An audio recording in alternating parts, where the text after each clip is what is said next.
All right. Appreciate you guys sticking around for the graveyard shift here. I think you're gonna like some of this content, though. It's I just kind of preface this by saying that the last 5 years have been probably the most rewarding as a coach, not because of all the success we've had on the field, but because of the way we've been able to unlock the potential in our players. And we had a philosophical shift about 5 years ago in the year 2018. I'm going to kind of get into in a little bit. And you think about why we all do this and what our why is behind doing what we do. And for me, I would tell you that if I'm being honest with myself, I'm most passionate, most fired up about unlocking human potential and unlocking their bodies and unlocking their brains. And coaching baseball is just the thing that allows us to do that, or allows me to do that. But this is, kind of big picture. This intersection of just teaching off of what's already been proven and what's in the book and what's out there, versus actually trying new ideas and experimenting and then being able to live in the middle. That's been very fun over the last few years. If you only take 3 things, well, 4 things, because that whole infield presentation, all those drills were awesome. But paint one of your walls with whiteboard paint, or just get a whiteboard. And the way we have it, or a glass board, we actually have a glass wall, and we put just some white poster behind it, and we have this gigantic, but anyways, whiteboards, whiteboard paint, glass boards, where you can put all these ideas and start to really break it down. This was a presentation I gave at the ABCA in 2018. January 2018, I spoke on creating team offense. And our team that year, we fizzled out at the end of the year. The team before that, in 2017, was really good. Maybe our most talented team at Michigan in 2017, and we went 2-0 in the conference tournament, 2-0 in the regional. And 2018, we had, just didn't. We were on the bubble and just didn't quite make it. And it's just a lot of self-reflection and starting to look at. And I went back to this presentation, and a lot of the same content, talking about these 6 keys to maximum bat speed and quality at bat, and this philosophical way of coaching. I was doing the same things in 2018 that I was doing in 2008 as an assistant coach at Vanderbilt. And what I was doing was I was comparing our players to still action photos of major league players. And that was the way that I taught.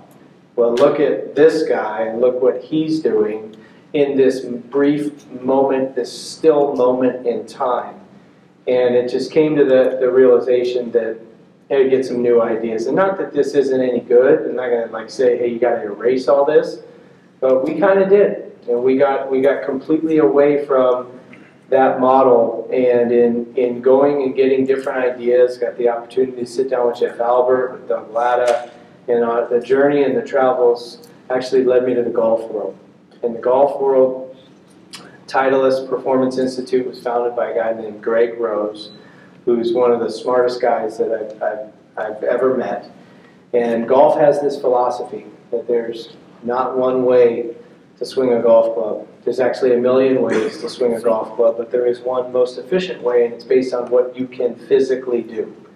And so this is before On Base U was created, and so started to think about that in terms of baseball terms. And as my background is, this exercise science and kinesiology, and used to be in that world, thought that was the world I was going into.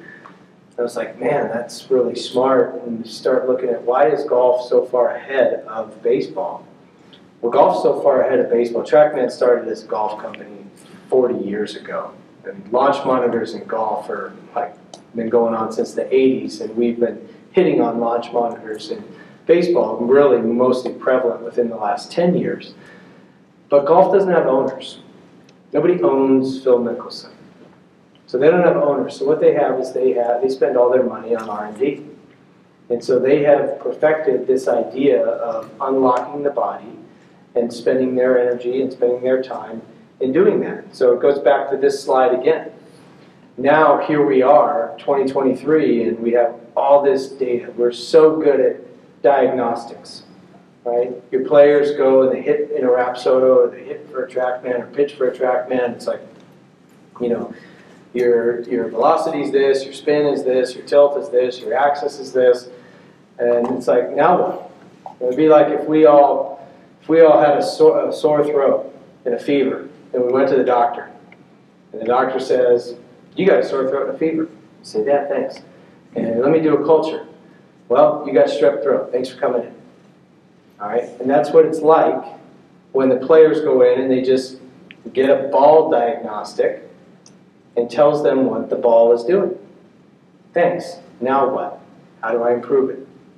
All right, and that's kind of where we're at. And it's like this unlocking, and it's just going through the golf world. In the last 5 years, it's just been one rabbit hole down after the next, and multiple journeys into the SFMA, into here and there and everywhere. And it's been awesome. But the thing that Greg Rose and the Titleist Performance Institute and so many advanced people talk about is, how do you know if it's a technical problem? In other words, yeah, his swing may suck, or his delivery may be off, but how do you know? How do you know if his body can even do what you're asking him to do? And I think about myself as a coach comparing guys to these still action photos and thinking, yeah, I mean, asking a guy to do this drill or do that drill and get in a position that he physically can't get into is just bad coaching. So making this body swing connection or body delivery connection, then we need to assess the body. Because the body, from the foot all the way to the wrist, is just this alternating pattern of stable and mobile joints. In other words, think about your ankle is mobile, then the next joint is stable, which is the knee, and a stable joint just flexes and extends like knees and elbows and low backs. And then you've got a T-spine and a hip and an ankle and a wrist and a shoulder that are very mobile. Well, guess what? When those mobile joints become immobile, your body, because it needs to perform the movement, is going to take that stable joint and make it mobile. And then injuries happen. And a lot of times those happen in the low back. And the player comes in and says, "I hurt my low back." And then we give him exercises to help his low back. But the low back's not the problem. Right? And so doing some actual assessments on these guys to determine how their body moves and what type of movers are they can be one of the biggest unlocking things for a coach trying to coach a kid to physically perform better. And I would just encourage you guys to learn a little bit about this, or, you know, we're all siloed, it feels like, for a long time, especially at the college level. Your strength coach is over there, the trainer's over there, the coaches are over there, nobody talks to each other. Right? And the thing the golf world does really well is this communication triangle of strength, medical, and the coaches. And so we did this starting in the fall of 2018, and it completely transformed our program because we were able to identify some of the problem areas in the players and then give them corrective exercises for them. And a lot of these guys, the guys who made the biggest adjustments, who made the biggest improvements in their body, also made the biggest improvements on the field.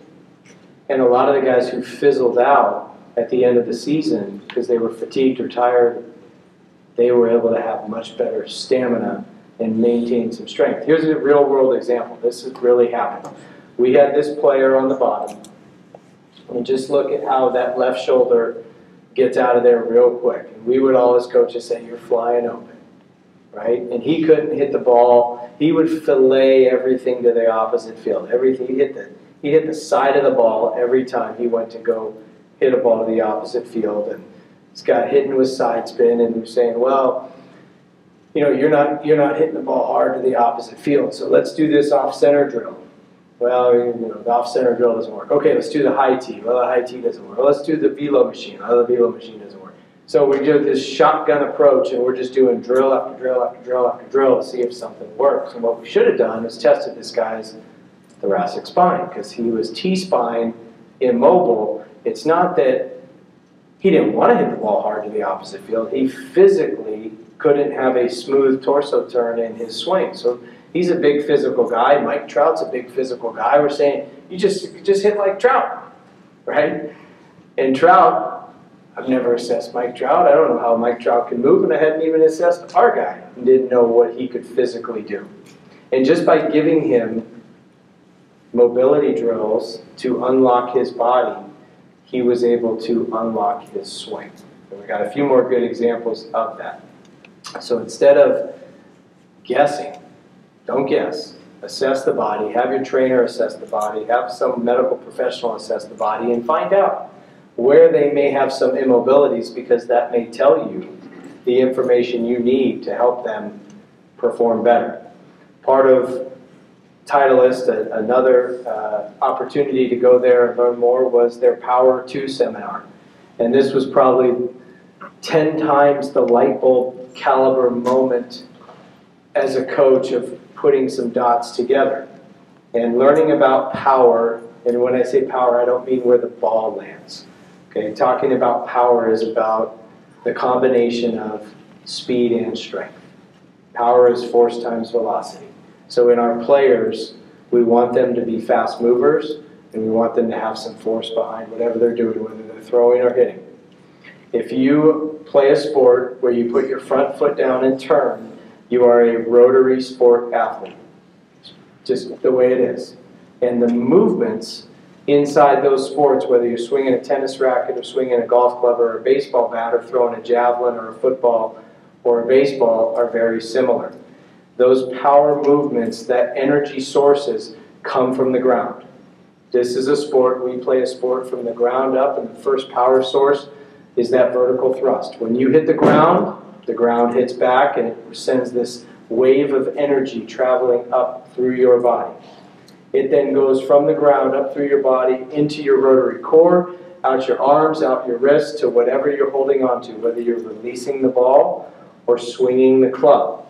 So when I hit the ground hits back, this wave of energy comes up. If I have immobilities in my body, say my hips, I can't rotate my hips, or I can't pelvic tilt, then that wave, that energy wave, gets a little bit blocked.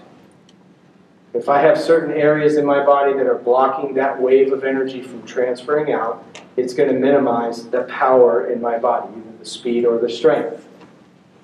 If I'm lacking in any of those areas, any one of those 4 areas, I'm not going to be as fast or as strong in doing the swing or the throw. All right, so what we want to do is we want to know that, and then we want to be able to test it. To test vertical thrust, we simply do a vertical jump. And so all of you have done a vertical jump with your players, but we also do a series of med ball throws as well. We do a sit-up and throw where you sit on the ground, you take a med ball that's basically 5% of your body weight, so 1 pound of ball for every 20 pounds of you. And you lay down on the ground in a full sit-up position, you sit up and you launch it as far as you can. You then sit in a chair like you guys are sitting in right now, you rock back, and you throw that same weighted ball as far as you can. Take the inches off a vertical jump and just take that number.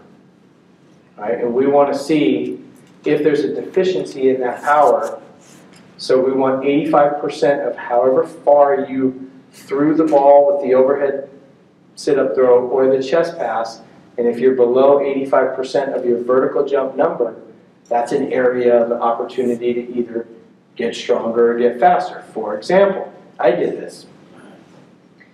And they had me put on a couple of weighted vests and some chains, and I did a vertical jump for 25.8 inches. Anyone believe that? That's a joke. But I jumped 25.8 inches, all right? Then they had me get about 200 pounds, so I got a 10-pound ball. I laid down in a sit-up position, and I threw the ball as far as I could, and it went 25 feet.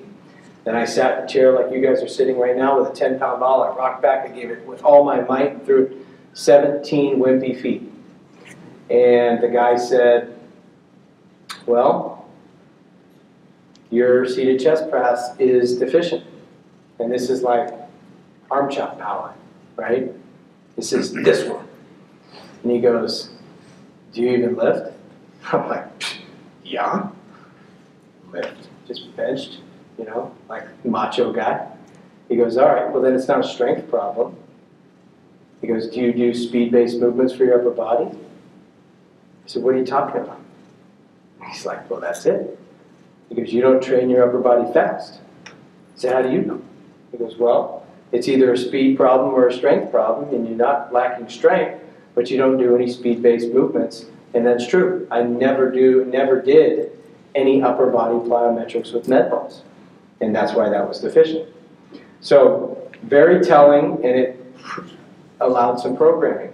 You guys just saw the defensive video of this guy on the left, our shortstop. He could jump out of the gym. He's, to this day, the best vertical jump of any player we've ever coached. He jumped 40 inches. 40, which is insane. And he's got abs that look like he should be on the Muscle and Fitness magazine, and you saw him do the defensive drills. He's got a cannon for an arm, and we're looking at ourselves going, why does he only hit the ball 89 miles an hour? And then you got the guy on the right who played right field for us. He's a left-handed thrower, right-handed hitter, the second highest jumper we've ever had. He jumped 39 inches. He was a Division I wide receiver recruit, but he got hurt, and so he had to go to junior college, and we picked him up out of the junior college. But he was another guy who put tremendous energy into the ground, and he hit the ball straight down. He couldn't hit the ball in the air. And so we knew that information with vertical thrust, and we told the guy, the outfielder with the football player that jumped 39 inches, and we said, hey man, you're hitting the ball 105 miles an hour. You need to start elevating the ball and hitting it in the air because you're hitting it 105 miles an hour. And he goes, I know. He goes, I can't. I go, what do you mean you can't? Like, take your swing, but hit the bottom of the ball. And he said, well, I've always just had a tall stance because coaches would just tell me to just hit it on the ground and leg it out because he's really fast too, which worked for him for a while. And then we actually tested him, and we did this assessment. We had no idea about this injury from football. And we did a shoulder external rotation test, and he got stuck right about here. It's a right-handed hitter. And he got stuck right about, he couldn't even get to 90 degrees. We want to see people be able to get past 90, and he got stuck right here. We're like, what's up with your shoulder? He goes, oh, that's my shoulder that I tore my labrum. What? What do you mean you tore your labrum? Oh yeah, it's a football injury. I tore my labrum my senior year of high school. That's why I had to go to junior college. So wait a second. You physically can't externally rotate your shoulder, which is your top hand, to 90 degrees, and we're asking you to hit the ball in the air. He physically can't do it, because in order to do this, if we're saying to our players, which we all do, try to match swing plane to pitch plane, but he can't do this, then how is he supposed to have a swing that matches swing plane to pitch plane, which is slightly up? He physically couldn't do it, so we had to give him a workaround. The workaround, the cheat code, was spread his feet out, lower his hands, get him out of this stance, and get him to where his hands and his barrel was closer to pitch plane. He was a Big Ten Player of the Year that year. This kid, the kid you saw in the videos of doing defense, amazing jumper, strong, athletic, fast twitch, and we watch him swing, and we would listen, and we would hear the whoosh in his swing. His whoosh wasn't in contact. His best bat speed wasn't in the contact zone. His best bat speed was way after in the follow-through. You can see it when he swings. All right, and we were like, what is going on here? And we never knew why until we assessed his wrists.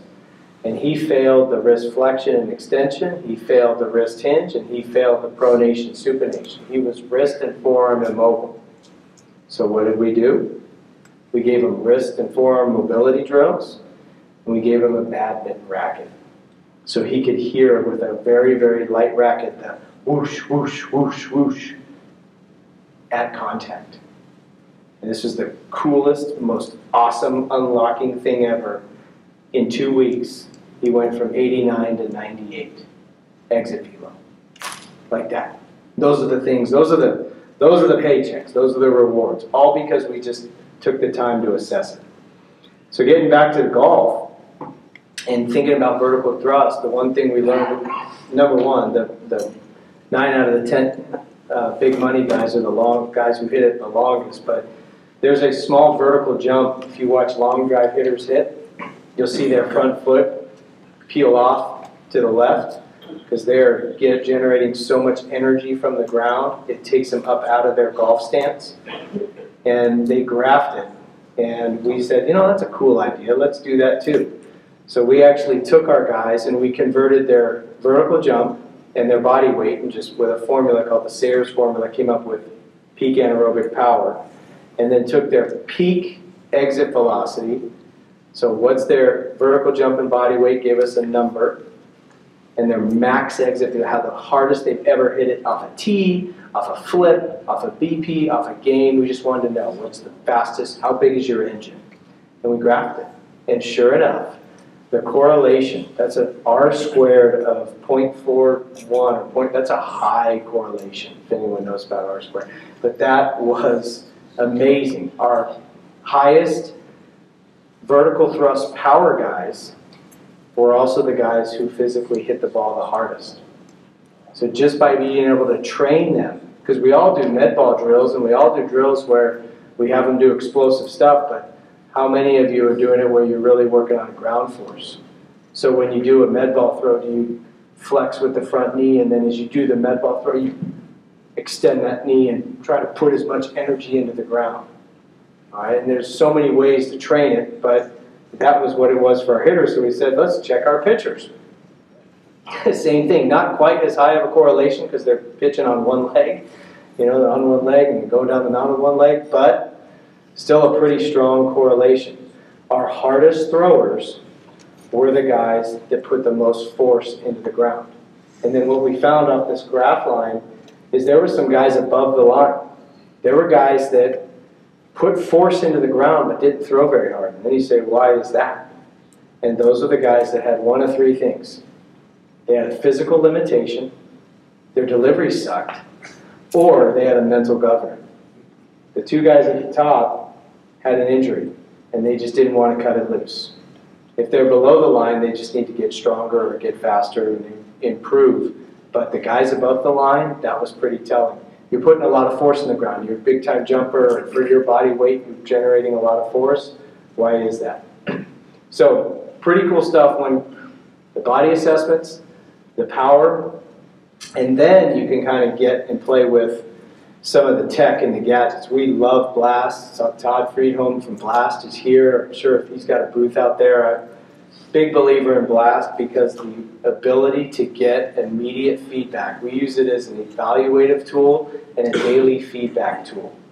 So the three measures that I think are super simple to track for high school and college athletes: bat speed, everybody knows bat speed. Time to contact, everybody knows time to contact. And average attack angle. And we have our players that will, when they're working on something and they're truly working on their swing, they may try a different type of loading mechanism, or they may try this or try that to see if they can see it make a difference swing to swing. So Blast is super cool in that regard. We also, for building bat speed, we love axe bats. If anyone has axe bats, just your overload, underload trainers, but they're also very telling. They give you some good data points. So if you have the green bat, which is end loaded, so all the weight's at the end, and you've got a kid that's deficient, he's 10% or less on the green bat versus the other ones. Well, what is he lacking? He can't hold the barrel up, he's lacking strength. He might need strength. If you've got a kid with the red bat that's handle loaded, and he's got less than 10% exit velo when he tests, he may have an attack angle problem. Right, attack angle, the angle with which the bat comes through the zone. And then the blue one is super light. And if he's not hitting the ball 10% faster with the light bat than he is with the other ones, well then he may have a speed problem. He may need more speed. He'd be a candidate for that badminton racket or tennis racket and do some overtraining. So it's awesome the things you can start to put together and connect the dots when you get out of this mindset of it's always technique and I'm always comparing them to the still action photo of the major leaguer, and start to actually dive into what their bodies can physically do. And you can tell I nerd out about this stuff, I love it, but it allows us to, instead of just chucking grenades and with our shotgun, We can get more sniper. We can get more tactical. We can get more accurate, more targeted. And of course, we've got to be able to know it so we can speak it in simple terms. I always go back to this kid in our team. We're hitting in the cages. You know, we're doing this pitcher versus hitter thing in the cage. And one of our players, Jesse, he gets it to a 2-0 count. And what is the pitch we're all looking for on a 2-0 count? Obviously. And he gets a center cut fastball. I mean, it couldn't be more center of the plate, thigh high. And he's late, and he fouls it off, which would have been over the opposite field dugout. Like, after his about, I'm like, Jesse, dude. You know, when you want to relate to him, you call him dude. I said, Jesse, dude, like, Cardinal sin, 2-0, like, super advantage count. If you hit a foul ball in that count, it's going to be a hooking, screaming laser to the pull side, not late. He goes, I know, I thought because they threw me a changeup in the previous at-bat that he'd throw me a changeup there. I said, changeup? I said, you think the best hitters in baseball are worried about getting a changeup 2-0? He goes, no. I said, well, what do you think the best hitters in baseball are thinking 2-0? He goes, I don't know, something in Spanish. So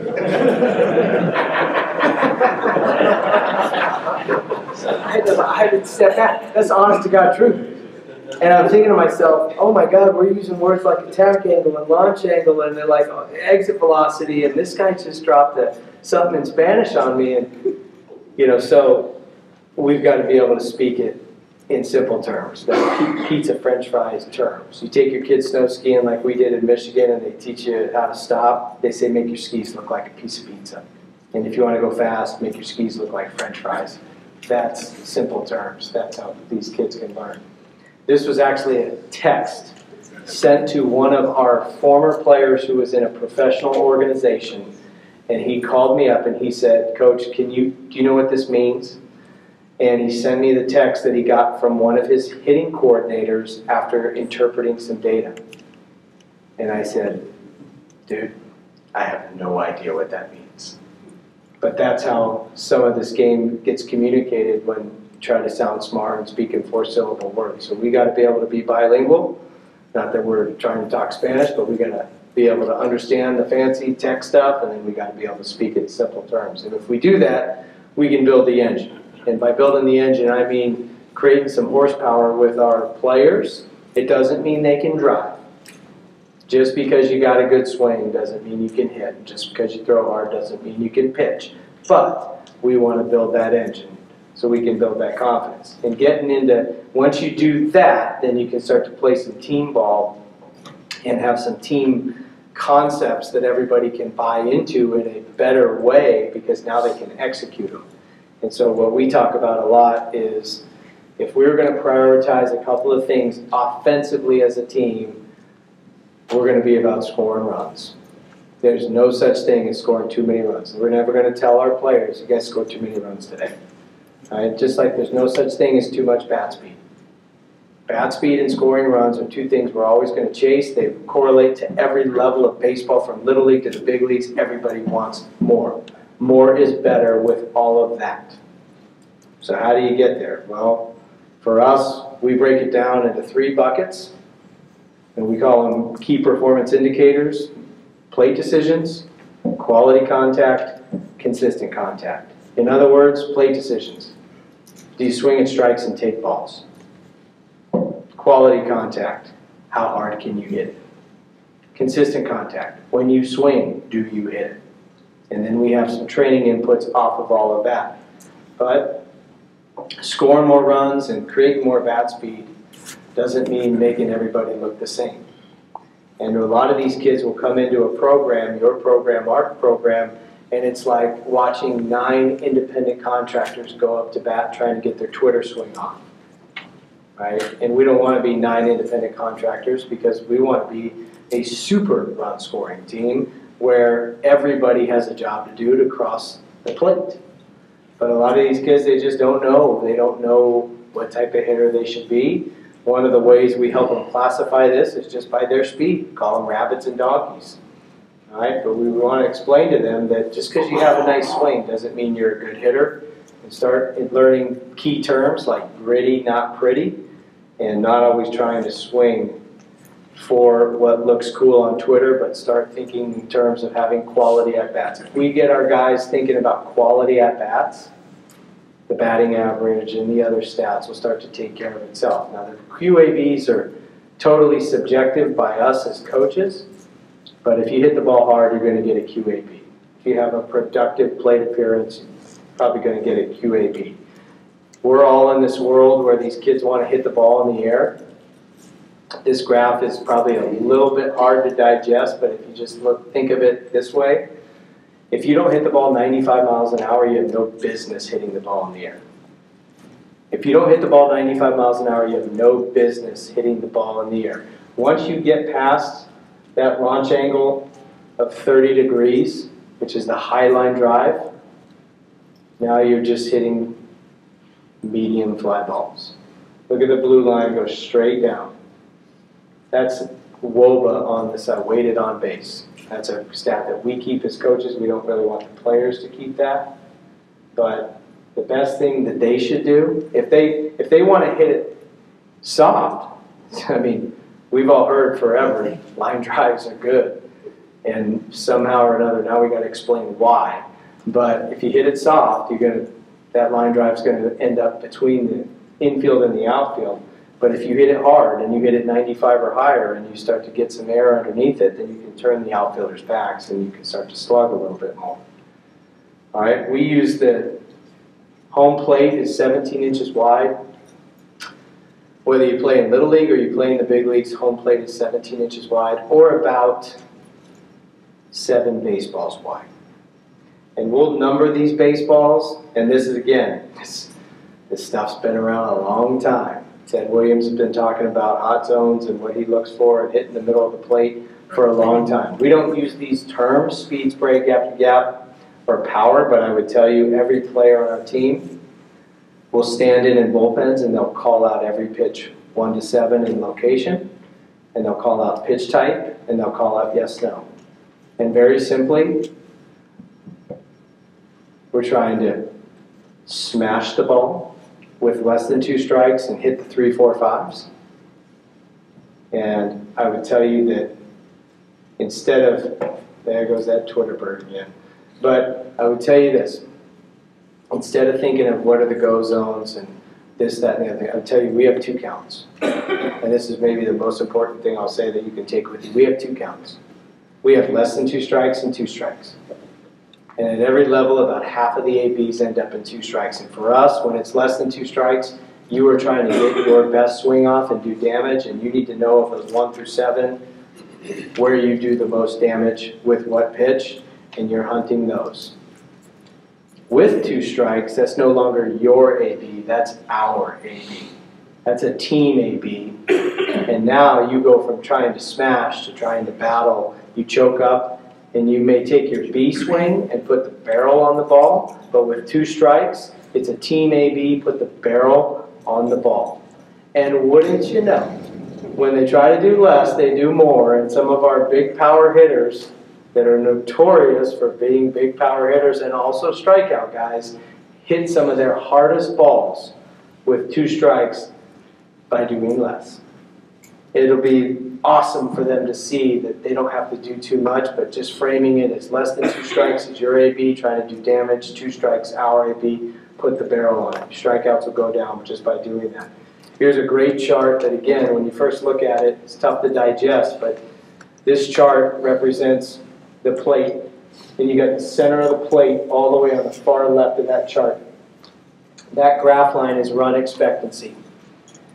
And when pitchers pitch down the middle of the plate, I mean square down the middle, the run expectancy is almost 3, because if they continue to pitch center cut, they're going to get hit hard.